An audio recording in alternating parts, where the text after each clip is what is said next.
In a very simple case, so for example, in a very simple unfair dismissal claim, the tribunal will often send you a notice of hearing at the same time as they send you the notice of claim and the ET1. And if they do so, that notice of hearing will give you a date on which you are expected to appear at the tribunal to defend the claim in person, and it will also set out the directions, which is the timetable for you to prepare for the hearing itself.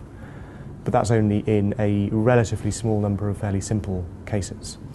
Where there are allegations of discrimination, or where there are other elements of the claim that make it a bit more complicated, the normal expectation would be that the tribunal would contact you shortly after you've submitted your response, your ET3,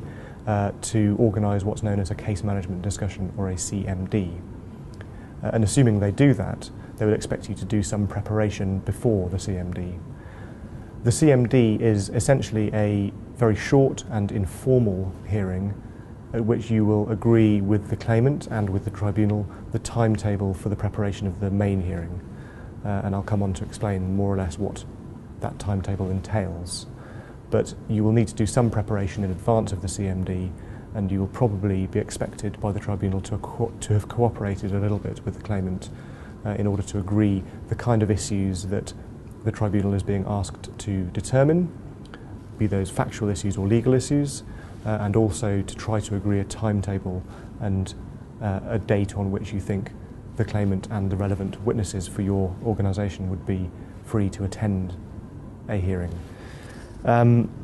Prior to or at the case management discussion, the claimant might also be expected to have provided what's known as a schedule of loss, which is a document setting out in fairly granular detail exactly what he says or she says they have lost as a result of the decision to dismiss or the discrimination that they've suffered. So a calculation of the financial loss that they've suffered and that they're seeking to recover.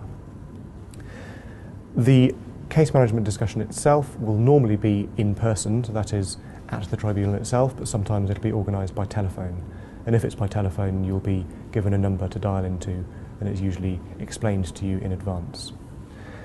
The timetable for the preparation for the hearing itself, which will be laid down at the case management discussion or thereafter, will include 2 or 3 key elements. The first of those key elements will be the approach to disclosure.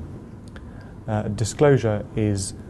the disclosure of documents that are relevant to your case and relevant to the claimant's case. And disclosure is defined as an obligation on you as a party to the proceedings to provide to the other side, to the claimant, copies of any documents that are relevant to the issues that they are claiming, whether or not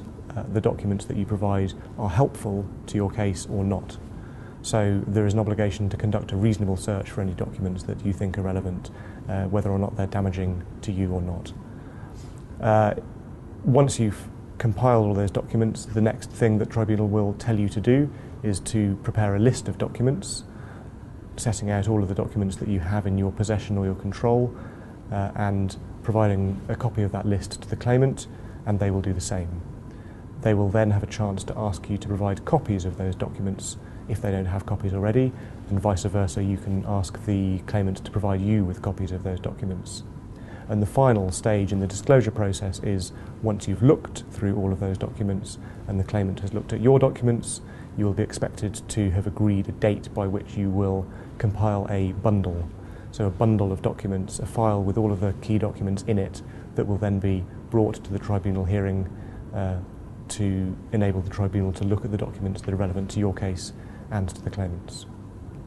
The second key element in the timetable is preparation of witness evidence. So in addition to the documentary evidence, you'll be expected to provide written witness statements from the individuals who you believe have relevant things to say that are key to your defence, and that the claimant believes have relevant things to say that are key to their claim.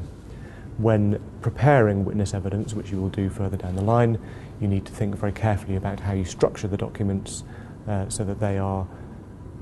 accessible to the tribunal and easy to understand. And that would normally mean only dealing with evidence that is really relevant to the issues, setting things out in numbered paragraphs, and ideally chronologically.